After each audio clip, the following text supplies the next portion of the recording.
नमस्कार, हरियाणा न्यूज का खास कार्यक्रम मुद्दा देख रहे हैं आप और मैं हूं आपके साथ मुस्कान गंगराड़े। हरियाणा में मतदाता सूची के शुद्धिकरण के लिए विशेष गहन पुनरीक्षण यानी कि एसआईआर अभियान की शुरुआत हो गई है। 14 जुलाई तक चलने वाले इस अभियान के तहत बूथ लेवल अधिकारी घर घर जाकर मतदाताओं का सत्यापन करेंगे। चुनाव आयोग इसे मतदाता सूची को शुद्ध करने की कवायद बता रहा है, लेकिन इसे लेकर सियासत भी तेज हो गई है। भाजपा इसे लोकतंत्र को मजबूत करने वाला कदम बता रही है, जबकि कांग्रेस इसे वोटों के साथ छेड़छाड़ की आशंका से जोड़ रही है। इसी पर करेंगे चर्चा, लेकिन पहले एक रिपोर्ट आपको दिखाते हैं।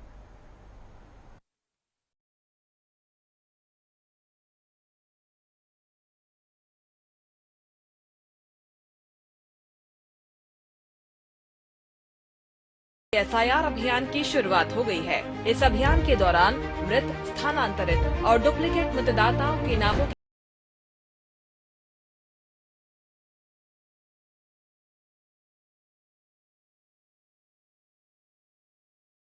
14 जुलाई तक चलने वाली इस प्रक्रिया में बूथ लेवल अधिकारी यानी कि बीएलओ घर घर जाकर मतदाताओं का सत्यापन करेंगे।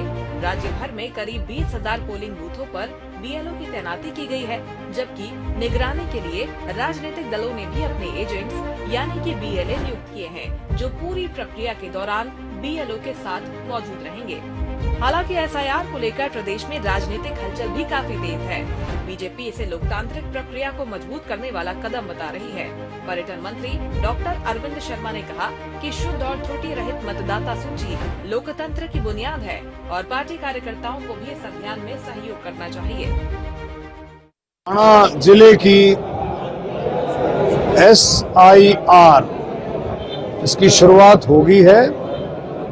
पार्टी की तरफ से हमारी आज मीटिंग थी, जिसमें राजीव जैन जी और हमारी प्रभारी कलकल मैडम जी सभी ने, बीएलए 1 ने और बीएलए 2 214 हमारे बूथ हैं गोहाना हलके के, 214 के 14 बीएलए 2 ने हिस्सा लिया। हमारे बूथ अध्यक्षों ने हिस्सा लिया, शक्ति केंद्र प्रमुखों ने हिस्सा लिया। ये एक जो है सिंपल वे से बताओ कि रूटीन की प्रोसेस है। एसआईआर पहले भी होती रही है और अब ये सारे आईआर जो शुरुआत जो हुई है, सभी इसमें बिल्कुल चौकसी के साथ इसमें काम कर रहे हैं। वहीं विपक्ष इस प्रक्रिया पर लगातार सवाल उठा रहा है। कांग्रेस के राज्यसभा सांसद कर्मवीर बौद्ध ने आरोप लगाया कि चुनाव के समय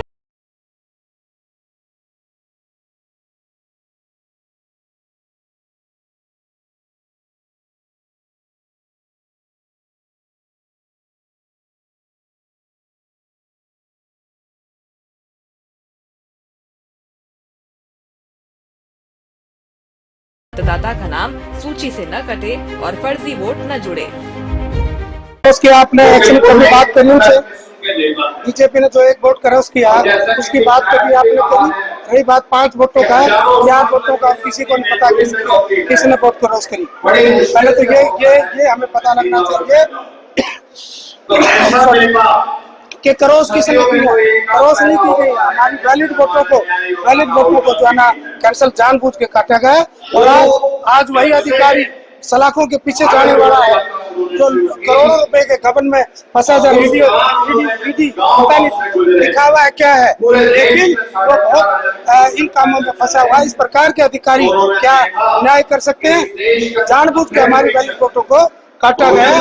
विधानसभा के हर ब्लॉक से, हर बूथ से एजेंट को बुलाया गया, जिनको बीएलए 2 कहते हैं, और उनको बुला करके एक विशेष, आप भी सुन रहे थे, उनको आगाह किया इस बात से कि भारतीय जनता पार्टी चुनाव आयोग से मिलकर के एसआईआर के जरिए वोटों की गड़बड़ करती है।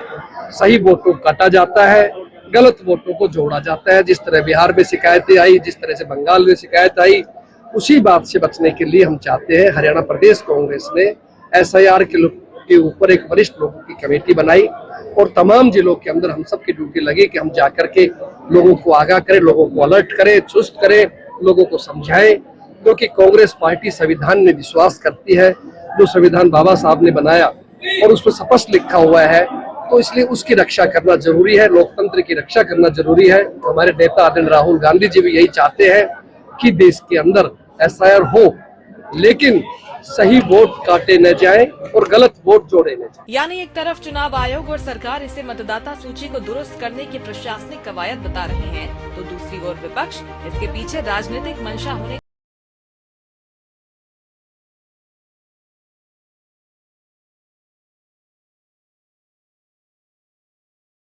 हरियाणा न्यूज।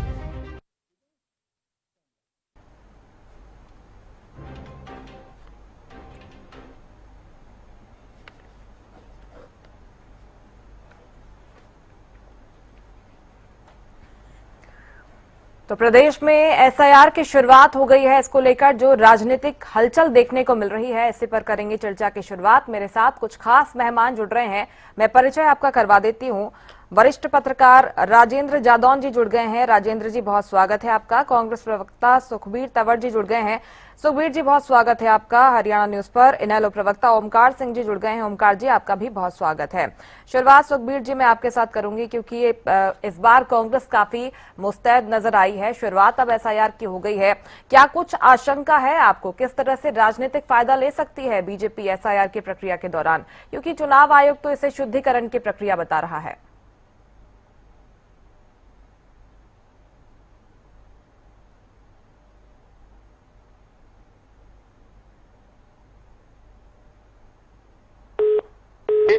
एक भी पात्र मतदाता का नाम सूची से कटना नहीं चाहिए और एक भी अपात्र मतदाता का नाम मतदाता सूची में जुड़ना नहीं चाहिए।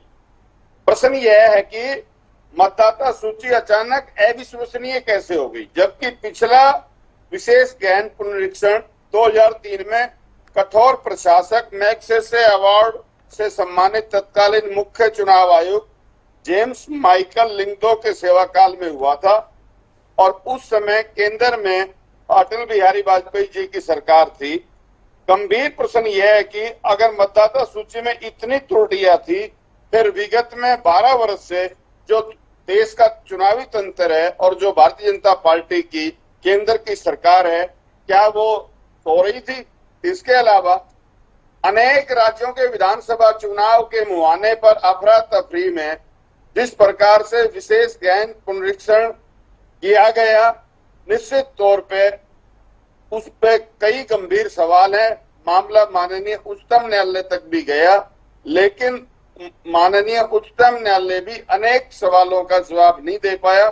और इससे ज्यादा दुखद विषय नहीं हो सकता, पश्चिम बंगाल में विशेष गहन पुनरीक्षण के बाद 33 लाख मतदाताओं को के जो नाम कटे थे और माननीय उच्चतम न्यायालय द्वारा मतदान के अधिकार से वंचित करते हुए ये निर्णय देना कि अगली बार वोट दे देना, निश्चित तौर पे माननीय उच्चतम न्यायालय भारतीय संविधान का संरक्षक है, लेकिन मतदाताओं के संविधान प्रदत्त मताधिकार की रक्षा में विफल रहा है। यह गंभीर लोकतांत्रिक और संवैधानिक अवहेलना का विषय है और संविधान की हत्या का प्रयास है। इसके अलावा हरियाणा सरकार के कैबिनेट मंत्री अभी और बादशाहपुर से विधायक राव नरवीर सिंह जी ने अभी 13 जून को अपने बयान में माना कि मतदाताओं के 2-2 और 3-3 जगह वोट थे, जबकि नेता प्रतिपक्ष राहुल गांधी जी ने बादशाहपुर में 74,062 फर्जी वोटों का दावा तथ्यों के आधार पर किया था। ऐसा प्रतीत होता है कि भारतीय जनता पार्टी चुनाव आयोग और सरकारी मशीनरी का दुरुपयोग करके गरीब मजदूर और प्रवासियों के वोट काटकर अपने अनुकूल मतदाता सूची बनाना चाहती है। लेकिन और इस सारी प्रक्रिया में जिस प्रकार से गोदी मीडिया उनका साथ दे रहा है, मैं आज के ही अखबार की एक प्रति आपको पेश करूं। ये पंजाब केसरी अखबार का पृष्ठ है और इसमें साफ साफ लिखा हुआ है कि पृष्ठ 4 पे कि भारतीय जनता पार्टी ने प्रदेश में सर्वाधिक 15,000 बीएलए नियुक्त किए हैं, जबकि इसी समाचार में अंदर इन्हीं के आंकड़ों के मुताबिक कांग्रेस के सर्वाधिक बीएलए हैं 15,855 और भारतीय जनता पार्टी के भारतीय राष्ट्रीय कांग्रेस से कम 15,805। निश्चित तौर पे गोदी मीडिया का इस प्रकार का दोहरा मापदंड और तथ्यों में हेराफेरी कहीं ना कहीं इस सारी प्रक्रिया पे एक बहुत बड़ा प्रश्न चिन्ह है। कुल मिलाकर लेकिन सुखबीर जी, अगर जमीनी स्तर पर आप कह रहे हैं कि आपके भी उतने ही बीएलए आपने नियुक्त किए हैं, यानी कि निगरानी व्यवस्था में कहीं पर कोई कमी आपने नहीं छोड़ी है, तो ऐसे में ये प्रक्रिया तो सुचारू रूप से संपन्न होगी सर। फिर इसके बाद कैसे आरोप लगा रहे हैं आप कि बीजेपी हेरफेर कर लेगी? देखिए मुस्कान जी, विषय आरोप का नहीं है, विषय जिन राज्यों में विधानसभा चुनाव के मुहाने पर जिस तरह से हेराफेरी हुई और माननीय उच्चतम न्यायालय भी जो संविधान प्रदत्त अधिकार है उसको संरक्षित करने में विफल हुआ। ये राष्ट्र और आप सब भली भांति इस बात से परिचित है। 33 लाख मतदाताओं को पश्चिम बंगाल में कहा गया है कि आप अगली बार मतदान करना। इससे ज्यादा दुर्भाग्यपूर्ण स्थिति लोकतांत्रिक व्यवस्था में मुस्कान जी नहीं हो सकती। लेकिन हम भारतीय राष्ट्रीय कांग्रेस हरियाणा प्रदेश में पूर्णतः मुस्तैद है और जिस प्रकार के आंकड़े हैं 15,855, निश्चित तौर पे हम अपनी तरफ से प्रयास करेंगे अपने बीएलए के माध्यम से, और सभी वरिष्ठ कनिष्ठ नेतागण भी इसमें देखेंगे कि कहीं एक भी पात्र मतदाता का वोट ना कटे और अपात्र मतदाता का वोट ना जुड़े। अच्छी बात है सर, अपने स्तर पर आप भी निगरानी कीजिएगा और चुनाव आयोग तो अपना काम करेगा ही। राजवीर जी, गंभीर आरोप लगते हैं, चुनाव आयोग को हमेशा आप अपने प्रभाव में ले लेते हैं और हरियाणा में क्योंकि एसआईआर की प्रक्रिया की शुरुआत आज से हो गई है तो यहीं पर आशंका वो जता रहे हैं कि जैसा कुछ बंगाल में हुआ है, बिहार में हुआ है, हरियाणा में भी आप लोग करने वाले हैं। क्या कुछ कहेंगे आप? जी नमस्ते प्रवक्ता साथियों को, राष्ट्रीय दर्शकों को मेरी राम राम जी। ये जो स्पेशल इंटेंसिव रिवीजन है ये 1952 से चल रहा है और मतदाता शुद्धिकरण लोग संसदीय परंपरा को मजबूत करने का काम है। लेकिन कांग्रेस का जो अन्य विपक्षी दल जो कर रहे हैं, जो बोल रहे हैं, इसका मतलब इनका घासल प्रशिक्ष नहीं है। अगर घासल करने के वर्कर होते हैं, कार्यकर्ता होते तो वो खड़े दिखाई देते। आज जो रिवीजन शुरू हो रहा है 1 महीने तक चलेगा। इसमें लगातार 3 बार जो बीएलओ है, जो 20,829 बूथ उससे हमने बीएलओ नियुक्त किए हैं सरकार ने या इलेक्शन कमीशन ने, तो उसको वो लगातार 3 बार घर तक पहुंचेंगे। जो जेन्युइन वोट होगा वो नहीं कटेगा। जो 2-3 जगह वोट है या जिनके दस्तावेजीकरण पूरा नहीं है वो सारे कटेंगे और वो जरूरी भी है, क्योंकि राहुल नरवीर सिंह जी ने जो बोला था तो मतलब कहीं ना कहीं कुछ वोट इधर उधर है जो ज्यादा है, कुछ गांव में रहते शहर में आगे है, उनकी उन्होंने कहा वोट रखना है, वो तो उनका निजी विचार रहेगा ना, उन्होंने गाँव में रखना है, शहर में रखना है, या इस बूथ पे रखना है या उस बूथ पे रखना है। तो वो सारी एक प्रैक्टिस इलेक्शन कमीशन द्वारा की जा रही है। जो 20,829 जो बूथ है, हर बूथ पर बीएलओ 3 बार जाएगा। और ये कोई आज का नहीं है, हरियाणा में लास्ट जो एसआईआर हुआ था वो 2002 में हुआ था, उस टाइम तो हमारी सरकार नहीं थी, ठीक है ना। तो ये जो सरकार अब जब लेकिन इतने सालों में आपको एसआईआर करवाने की याद नहीं आई और अब जाकर आप कह रहे हैं कि इतने सारे फर्जी मतदाता हैं, इन सबको फिल्टर हमको करना है। आपने विधानसभा चुनाव में तो राजनीतिक लाभ ले लिया और अब जाकर एसआईआर करवा रहे हैं क्योंकि अभी चुनाव नहीं है। नहीं आप एक बात बताइए, इलेक्शन कमीशन की मर्जी है, वो स्वतंत्र बॉडी से कब करवाना है, इसमें सरकार का क्या मतलब है, मुझे ये बताइए ना आप। तो इलेक्शन कमीशन उसने प्रेस कॉन्फ्रेंस की, उसने सारी जानकारी दी, उसने डॉक्यूमेंट बताए, उसने कॉलम बताए, ठीक है ना। भाई आपको ये डॉक्यूमेंट अपने तैयार रखने हैं। ठीक है, ये एसआईआर की प्रक्रिया आपके मुताबिक चुनाव आयोग की एक प्रक्रिया है और इसमें बीजेपी का कोई लेना देना नहीं है। जो आरोप लगाए जा रहे हैं गलत आरोप है। ठीक है राजवीर जी, लौटूंगी आपके पास। ओमकार जी, आपका क्या कुछ कहना है? ठीक है राजवीर जी, आती हूँ आपके पास, लौटूंगी। बाकी मेहमानों को एक बार जोड़ दो। ओमकार जी, आपको क्या कुछ कहना है, क्योंकि जिस तरह से आरोप लगाए जा रहे हैं एसआईआर को लेकर, आपको लगता है कि पॉसिबल है इसमें हेरफेर करना और वोटर्स की जो संख्या है उसमें गड़बड़ी कर राजनीतिक फायदा लेना? मुस्कान जी, पहले तो मैं बताना चाहता हूँ एसआईआर की प्रक्रिया का हम स्वागत करते हैं जी। आपने कहा क्या इसमें गड़बड़ हो सकती है? बिल्कुल मुस्कान जी, 100% गड़बड़ हो सकती है, इसमें कोई दो राय नहीं। लेकिन मेरी कुछ आपत्तियां हैं, मैं चाहूंगा मेरा भाई उसके जवाब जरूर दे। पहली आपत्ति मेरी ये है कि इस SIR की प्रक्रिया में विपक्षी दलों को वोटर लिस्ट मिलनी चाहिए। विपक्षी दलों को वोटर लिस्ट नहीं दी। मैंने additional chief election commissioner Haryana Sunil Kumar ji से बात करी कि आप सभी मान्य पर आप राजनीतिक दलों को वोटर लिस्ट दीजिए, 2024 की भी 2002 की भी, ताकि हमारे BLA-2 BLO के साथ सहयोग कर सके और उनके साथ निरीक्षण करवा सके। इन्होंने आदेश जारी किया। मैंने शुक्रवार को आदेश की कॉपी ली कि आप अगर वोटर लिस्ट लेना चाहते हो, ₹2.70 एक तरफ के पेज के, ₹2.70 दूसरी तरफ के पेज के, मतलब एक पेज के ₹5.40। अब तकरीबन 10,000 पेज हैं वोटर लिस्ट के जी। तो ₹5.40 के हिसाब से 54,000 रुपए की वोटर लिस्ट कौन खरीदेगा? जी। बीजेपी वाले तो खरीद सकते हैं, इनके पास पैसे हैं, सत्ता में।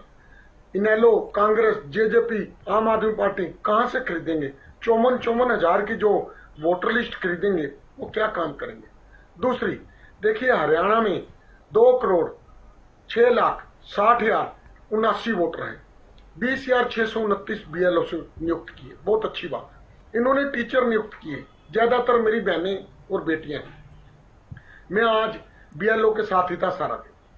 मैंने देखा BLO इतनी धूप में, बेटियां हैं हमारी, बहनें हैं हमारी, इतनी धूप में घरों के कुंडे खड़का के घर के अंदर जा रहे थे। बहुत अजीब सी प्रक्रिया मेरे को लगी।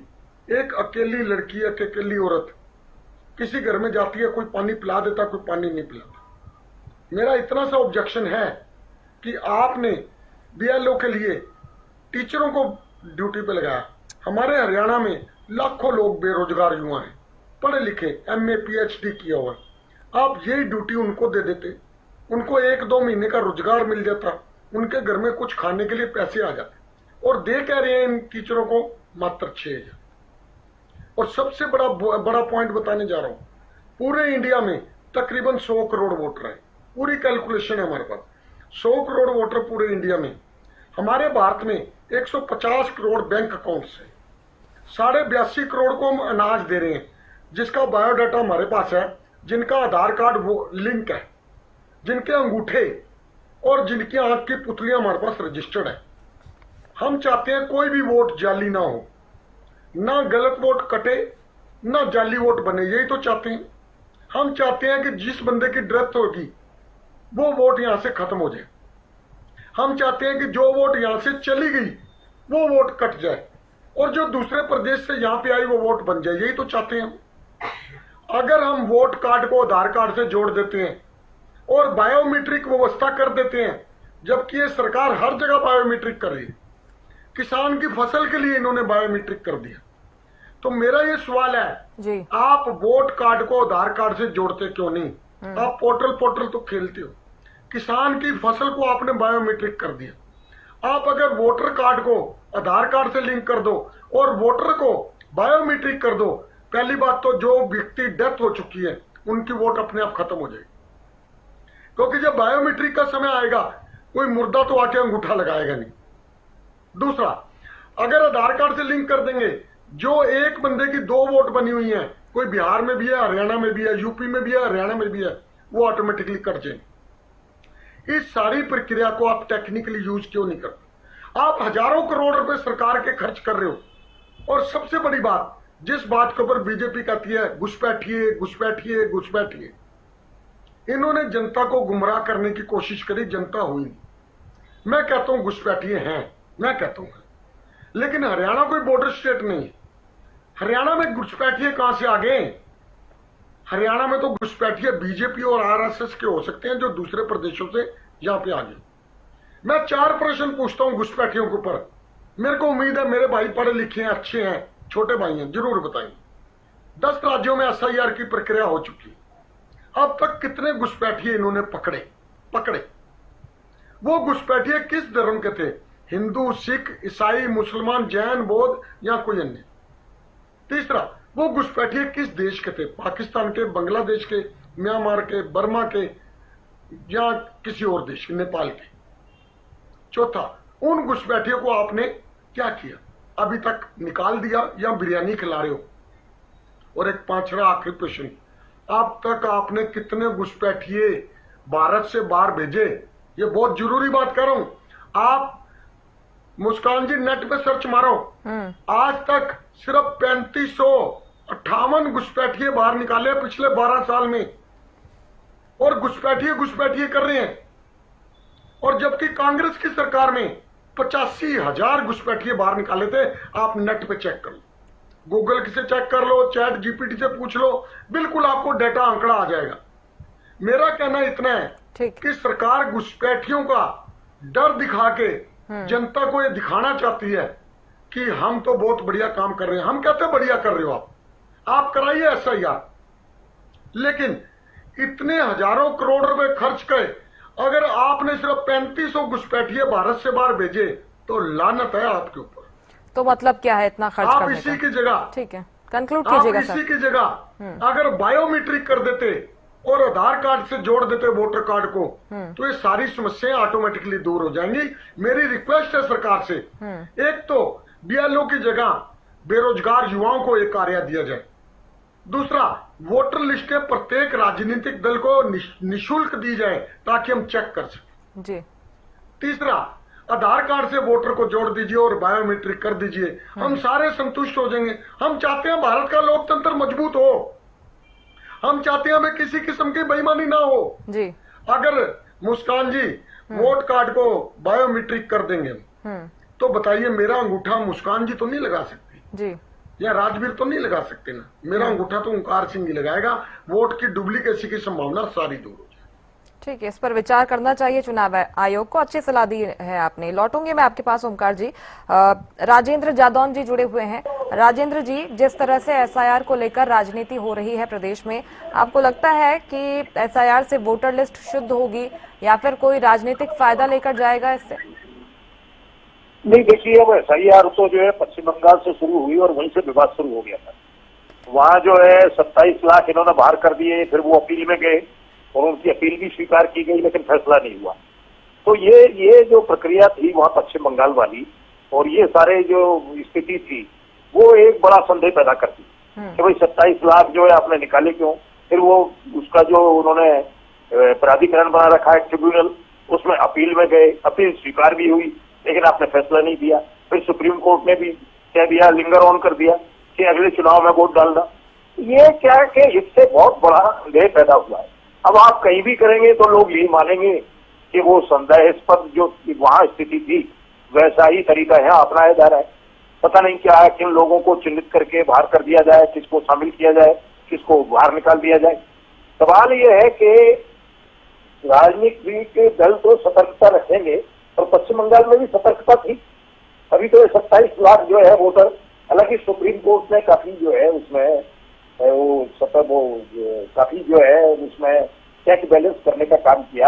उन्होंने कहा कि भाई जो निकाले गए हैं उन सबको पोर्टल पर डालिए आप, ताकि वो देख सके, और वो नहीं देख पाएंगे तो कोई ना कोई उनका देखने वाला उनको बताए कि भाई आपका नाम निकाल दिया गया। तो अब ये हरियाणा में हो रहा है तो यहाँ भी डाउट तो रहेगा ही, लेकिन राजनीतिक दलों को अपने स्तर पर सतर्कता रखनी है कि किस क्षेत्र विशेष में SIR चल रहा है और किसको किस क्षेत्र विशेष में बड़ी संख्या में लोगों को निकाला गया। अब अगर वोटर लिस्ट नहीं दी जा रही तो वो भी एक तरह से कहीं ना कहीं कोई अपनी प्रक्रिया को छुपाने का प्रयास। वोटर लिस्ट तो निःशुल्क मिलनी चाहिए, पॉलिटिकल सिस्टम है, लोकतंत्र है। आप लोकतंत्र को फिर कैसे भूला, तो आपने तो पूरा व्यवसाय ही बना दिया कि आप वोटर लिस्ट लो तो आप पैसे भुगतान कीजिए। ये वोटर लिस्ट के मामले में चुनाव आयोग को निःशुल्क जो है सेवा उपलब्ध करानी चाहिए जी। और अगर मान लीजिए नहीं भी ये वोटर लिस्ट, तो राजनीतिक दलों को उनके पास पूरा नेटवर्क होता है। जब आप कहते हो कि हमारे पास ब्लॉक कमेटी है, हमारे पास बूथ कमेटियां भी हैं, तो आप ध्यान रखिए, घर घर जब BLO जाता है तो आप ध्यान रखिए, अभी BLA भी बनाए गए ना उसके केस, तो BLA भी उसको कवर करते हुए दिखे कि किसका काम निकाला गया, किसको जोड़ा गया, क्या स्थिति है। हालांकि वो जो फॉर्म भर के देंगे BLO को, तो उसको मंजूर करेगा वो, तो प्रशासन को जो भी है, जो जनगणना अधिकारी है, जो निर्वाचन अधिकारी है, वो उसको जो है स्वीकार करेंगे। कहीं कोई रिजेक्शन होता है तो उसको देखा जाए किस आधार पर हुआ। एक सबसे बड़ा कारण तो ये था कि लॉजिकल डिस्क्रिपेंसी के को लेकर जो है लोगों को बाहर किया, किसी के नाम की स्पेलिंग ठीक नहीं है, किसी को नहीं है। सबसे बड़ी बात तो ये है कि जब आपने नाम दर्ज किए और उनकी पात्र मानते हुए उनके नाम शामिल किए मतदाता सूची में, उस समय इन सारी डिस्क्रिपेंसीज को ध्यान क्यों नहीं रखा? क्या आपकी मानक स्पेलिंग क्या होगी, क्या जो है एड्रेस सही होना चाहिए, और ये सारी सावधानियां अब आप उनको निकाल दें।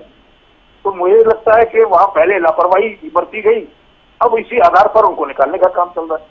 तो ये भी गलत है। पात्र जो इस देश का मूल निवासी है, जो पात्र मतदाता है, अब वो किसको वोट करता है किसको नहीं करता, ये तो लोकतंत्र के हिसाब से अपने आप क्या होता है, वो तो उसकी जो है अपनी जो है अंतरात्मा का फैसला है कि वो किसको वोट करना चाहता है, और मन का फैसला है कि वो किसके साथ फेवर महसूस कर रहा है अपना, वो उसको वोट देगा। लेकिन मतदाता सूची तो जो है निष्पक्ष तरीके से और स्वतंत्र तरीके से तैयार होनी चाहिए। अगर उसमें संशोधन भी हो रहा है तो उसमें किसी तरह का कोई भेदभाव और कोई राजनीतिक पक्षपात नहीं होना चाहिए। अब यही है कि राजनीतिक दल अगर ऐसी स्थिति है तो जो विरोधी विपक्ष है उसको ज्यादा से ज्यादा उस पर ध्यान रखने की जरूरत है कि वो लगातार बीएलओ को कवर करें, ध्यान रखें कि वो कहाँ से फॉर्म ले रहे हैं, कहाँ किसको छोड़ रहे हैं, किसको शामिल किया जा रहा है, और जो है जो जिनसे भी फॉर्म लिए गए हैं इसके बाद उस पर फैसला जो है आएगा तो वो किस तरह से आएगा, वो क्या फैसला होने वाला है। तो ये सब बातों का जो निगरानी करने की जरूरत है। ठीक है कि वो चुनाव आयोग जो है मतदाता सूचियां उपलब्ध नहीं करा रहा है, तो ये ठीक नहीं है। वैसे देखा जाए तो ये भी एक छिपाने का प्रयास माना जा सकता है कि कोई निःशुल्क क्यों नहीं कराई जा रही है मतदाता सूचियां। नहीं, निःशुल्क उपलब्ध न कराना भी एक तरह से उनको एक लोकतांत्रिक व्यवस्था की एक सुविधा से वंचित करना है। तो लोग चुनाव आयोग को एक तरह से इस पर पुनर्विचार करना चाहिए और मतदाता सूचियां उपलब्ध कराई जानी चाहिए ताकि विपक्ष को कुछ कहने का अवसर ही नहीं मिला। एक तरफ तो आप जो है छुपाने का काम कर रहे हैं और दूसरी तरफ आप कहते हैं कि अभी तो बिल्कुल निष्पक्ष हो रहा है, और क्या कि हम जो है अपात्रों को रखें, या जो घुसपैठियों का मुद्दा आप बना रहे हैं घुसपैठियों को उस पर जोड़ रहे हैं कि घुसपैठी आए हुए हैं उनके नाम निकाले जाने। तो आप निष्पक्ष रखिए ना, एक तरह से पारदर्शिता रखिए। पारदर्शिता तो तभी रहेगी जब मतदाता सूचियां विपक्षी दलों को उपलब्ध कराई जाए। निश्चित तौर पर जितना मैं समझ पा रही हूँ राजेंद्र जी, सवाल पारदर्शिता का है। राजवीर जी, आपको भी लगता है क्या कि उतनी पारदर्शिता से ये प्रक्रिया नहीं हो रही, या फिर इसमें भी आपके जो रुख हैं वो अलग नजर आते हैं? क्योंकि ओमकार जी को भी आपने सुना होगा, उन्होंने जो तमाम मांगे रखी है, उन्होंने कहा है कि आधार से लिंक किया जाना चाहिए, बायोमेट्रिक की बात उन्होंने की है। आपको नहीं लगता कि सलाह सही है? क्योंकि जिस तरह से जो टीचर्स हैं वो भी काफी परेशान होते हैं और ये पूरी जो प्रक्रिया है काफी कठिन हो जाती है उनके लिए भी। इसके साथ ही जो मतदाता है उसके मन में भी संशय आता है कि भाई अंदर खाने चल क्या रहा है, क्योंकि कांग्रेस के विपक्ष के जो बयान सामने आते हैं, आप पर गड़बड़ी के आरोप लगते हैं, चुनाव आयोग में यहाँ पर सवाल उठते हैं, उसके ऊपर हेरफेर के सवाल उठते हैं। ऐसे में मतदाता के मन में भी संशय बनता होगा। आपको लगता है कि थोड़ी पारदर्शिता आ जानी चाहिए एसआईआर में? मैं बड़े नम्रता पूर्वक जादव जी और ओमकार जी को कहना चाहूंगा, इनकी जो आपत्तियां हैं ये चुनाव आयोग में दर्ज कराए। मैं कोई ये नहीं कहता कि लोकतंत्र में सबको अधिकार अपनी बातें रखने का, इसमें लगा किया है। अब उन्होंने कहा ना सर, कंप्लेंट की है उन्होंने, कांग्रेस भी गई थी चुनाव आयोग, ओमकार जी ने तो खुद बाकायदा कंप्लेंट की है सर। मैंने खुद बात करी है। बिहार में जो एसआईआर में वोट कर दिए हैं किसी एक सिंगल व्यक्ति ने आपत्ति दर्ज नहीं कराई, क्योंकि जो वोट गट्टा है उसका मान लीजिए कोई एक बूथ है, कोई 100 नंबर बूथ है, उसमें अगर 10 वोट कट गए तो 10 वोटों का नोटिफिकेशन गाँव की चौपाल में या वार्ड में वो चिपका जाता है, अपने आपत्तियां दर्ज करा सकते हैं आप लोग, किसने मना किया है। लेकिन ये जो दोनों तरफ की बातें थोड़ा ना चलेंगी। मतलब मुस्कान जी चाहते हैं कि देश एक बार फिर लाइन में लग जाए। बीच में मत बोलो, मैं बीच में नहीं बोला। मैं एक बात कहना चाहता हूँ, बस एक बात कहना चाहता हूँ। आप ये चाहते हो दोबारा देश लाइन में लगे। ठीक है, ठीक है। जो सुप्रीम कोर्ट ने कहा 27 लाख वोट गलत कटे हैं, वो आपत्तियां नहीं थी। इस टिप्पणी पर भी बात कीजिएगा आप, राजवीर जी बोलिए। अब जब नोटिफिकेशन वार्ड में या बूथ पे लगाया जाएगा, इसमें आप किसने जमा किया है? अब ये कहते हैं हमारे तो बहुत कार्यकर्ता है, लाखों कार्यकर्ता की ड्यूटी है ना आपके, आप आपने निगरानी करें, किसने जमा किया है? अरे वोट लिस्ट तो दीजिए।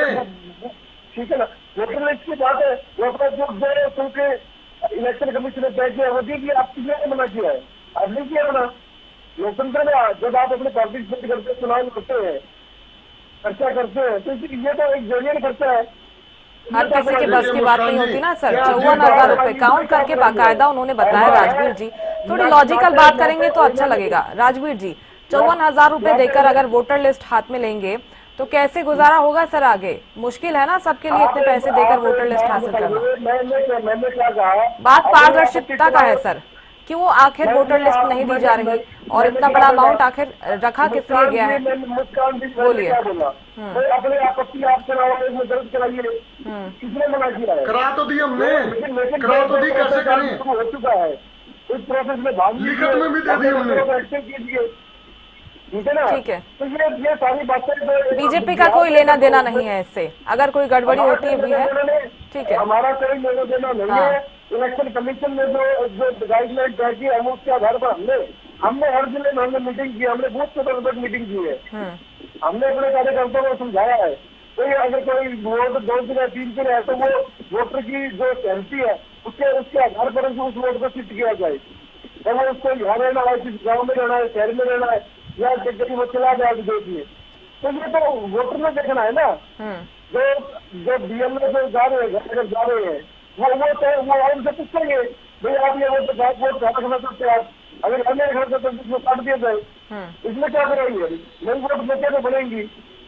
ये तो ऐसा है, नुकसान भी ये लोग मेहनत से डरते हैं, तो मेहनत नहीं तो राजनीति वैसी आ जाए, ऐसे राजनीति मुस्कान जी अब तक कितने घुसपैठिए पकड़े इन्होंने, ये बता रहे? ऐसे राजनीति 22-24 साल से बाहर आप लोग। एक सवाल ओमकार जी उठा रहे हैं, राजवीर जी छोटा सा जवाब इस पर दे दीजिएगा। वो कह रहे हैं कि बाकी राज्यों में भी हुई है एसआईआर की प्रक्रिया, वहाँ से क्या कुछ आंकड़े हैं आपके पास? कौन से जो फर्जी वोटर हैं हटाए गए हैं, घुसपैठिए हटाए गए हैं, पकड़े गए हैं? अब एक बात बताइए, अभी तक चुनाव नहीं है, अभी 3 साल चुनाव में पड़े हैं, तो अपनी प्रैक्टिस कीजिए ना। अरे जो चीज पूछ रहे हैं वो तो बता नहीं रहे मुस्कान। आंकड़े हैं सर आपके पास? आंकड़े हैं क्या? आंकड़े हैं क्या सर आपके पास? क्योंकि जो मुख्य मकसद है ना सर, जो फर्जी वोटर हैं, जो डुप्लीकेट वोटर हैं, चाहे घुसपैठिए जिनकी आप बात करते हैं, उनको हटाना है। अगर आप एक आंकड़ा सामने रख देंगे कि यहाँ पर ये कार्रवाई की है और ये फर्जी वोटर निकलकर सामने आए हैं, तो ऐसे में विपक्ष को भी जवाब मिल जाएगा ना सर। मैंने जवाब 20 लाख से ज्यादा बिहार में कटे हैं, बंगाल में कटे हैं, उत्तर प्रदेश में कटे हैं, और योगी जी का बयान वो कह रहे 3,558, क्या यही है आंकड़ा? इतने ही मिले हैं? गूगल से अभी पूछ लीजिए अभी। अरे मैंने क्या पूछा है? बता देगा स्टेट वाइज। हरियाणा का आंकड़ा 13 तारीख को पब्लिक हो जाएगा, आप देख लेना उसमें। ठीक है, आप हरियाणा इनके पास अगर कोई आंकड़ा है, ये मैंने निकाल लिया, पिछले 12 वर्ष में कितने बीजेपी ने बाहर निकाले? 3,558। किसी भी इंडिविजुअल द्वारा मुस्कान जी सिर्फ 3,558। 2 करोड़ से ज्यादा वोट कटी है उत्तर प्रदेश में, किसी ने आपत्ति दर्ज नहीं कराई है। अरे मैं घुसपैठियों की बात कर रहा हूँ जो आप चलिए ठीक है राजवीर जी, समझ गए मैं आप क्या कह रहे हैं। ओमकार जी, आप संतुष्ट तो नहीं नजर आ रहे हैं राजवीर जी ने जो जवाब दिया है।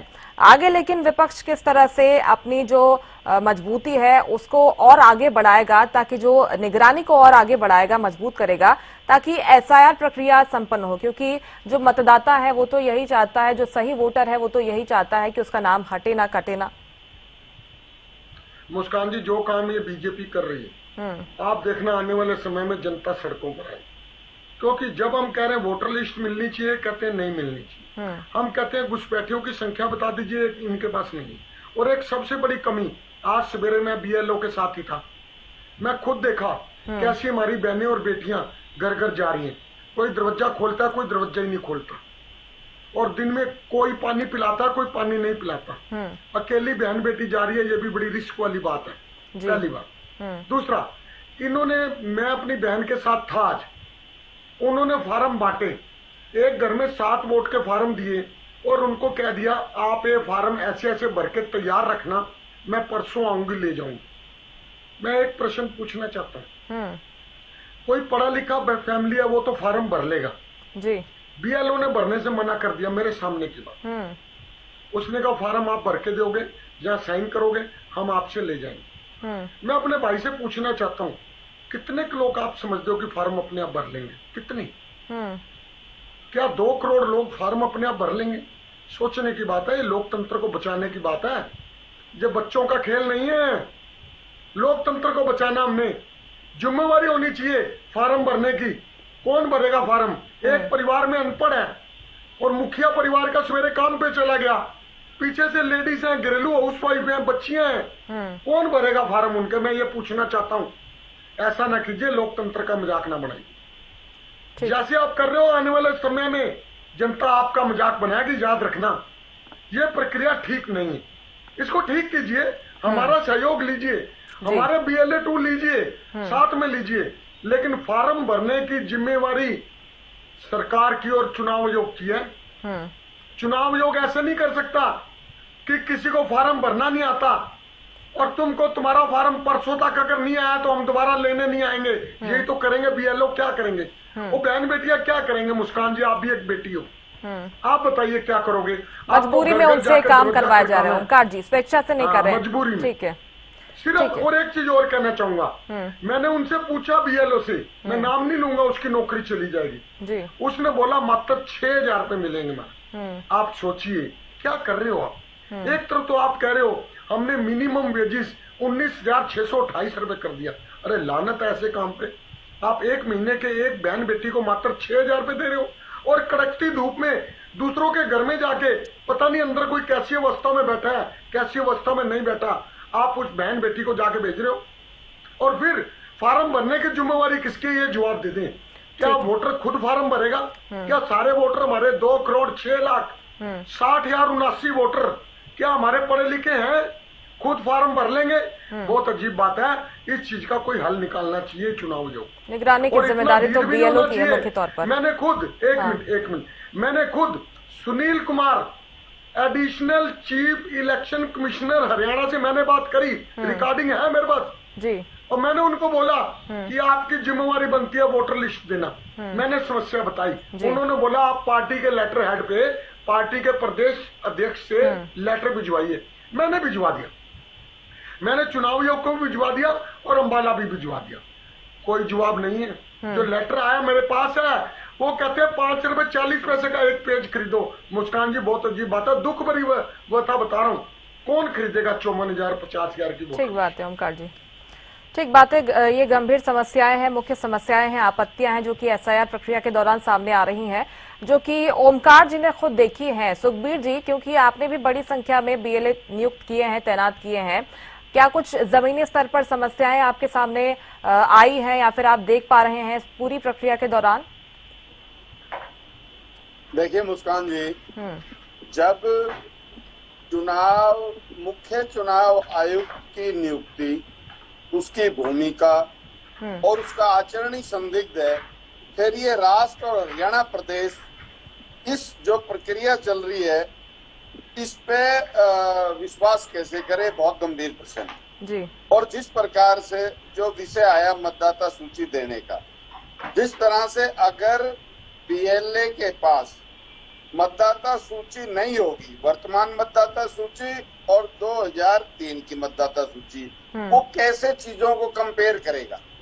और ये बहुत महत्वपूर्ण विषय है। और जिस तरह के अड़ंगे लगाए जा रहे हैं, इसका तो निवारण बहुत पहले हो जाना चाहिए था कि भाई, और ये सारा अखबारों में भी आना चाहिए कि भाई जो मतदाता सूची हमने सभी राजनीतिक दलों को दे दी है, जो क्षेत्रीय राजनीतिक दल है या जो राष्ट्रीय राजनीतिक दल है। लेकिन ये निश्चित तौर पे भारतीय जो चुनाव आयोग है उसका जो तरीका है उस पर बहुत गंभीर प्रश्न है। इसके अलावा वो राव नरबीर सिंह जी वाली बात पे हमारे साथी जवाब दे रहे थे, भारतीय जनता पार्टी के प्रवक्ता।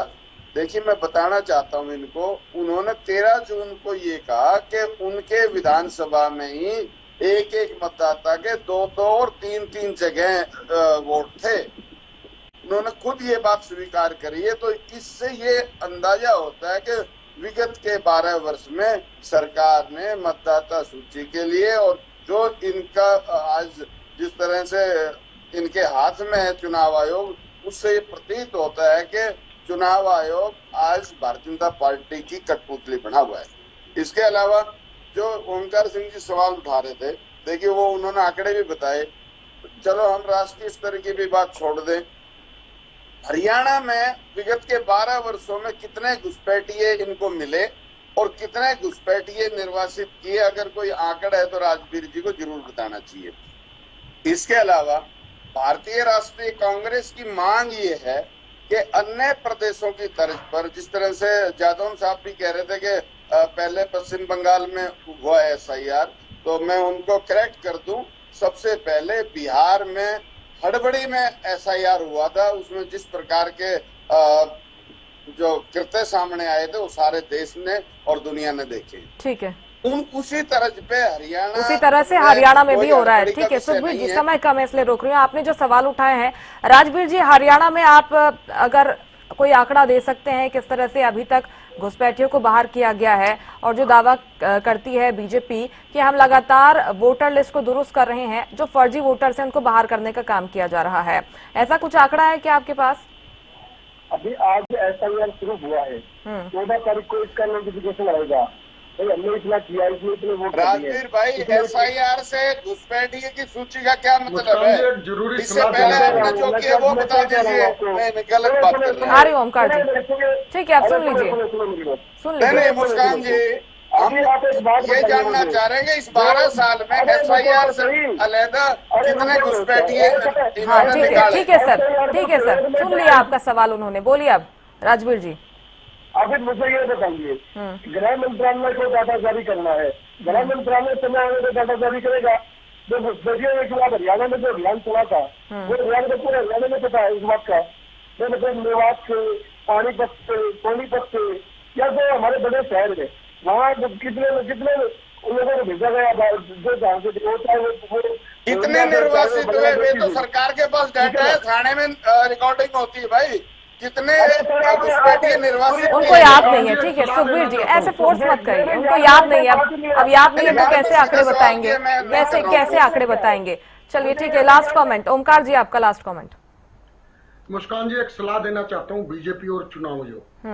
देखिए 2,06,60,79 वोटर हैं और इतने फार्म 15 जून से लेकर 14 जुलाई तक भरने हैं। जिन्होंने इस दौरान फार्म दे दिया ठीक, बाद में खुद धक्के खाएगा। आप देखिए छुट्टियां चल रही हैं बच्चों की, बहुत सी फैमिलीज आउट ऑफ स्टेशन है, आउट ऑफ हरियाणा भी है। दूसरी बात, जब हम एक वोटर लिस्ट को देख रहे हैं, मान लीजिए मेरे घर पे आया वोटर लिस्ट, BLO आया, मैं ओंकार सिंह मेरा नाम, उसने देखा ओंकार सिंह वोटर लिस्ट में है, मैंने सारे डॉक्यूमेंट दिखा दिए जी, तो मेरे को एनुमरेशन फॉर्म भरने की जरूरत नहीं होनी चाहिए।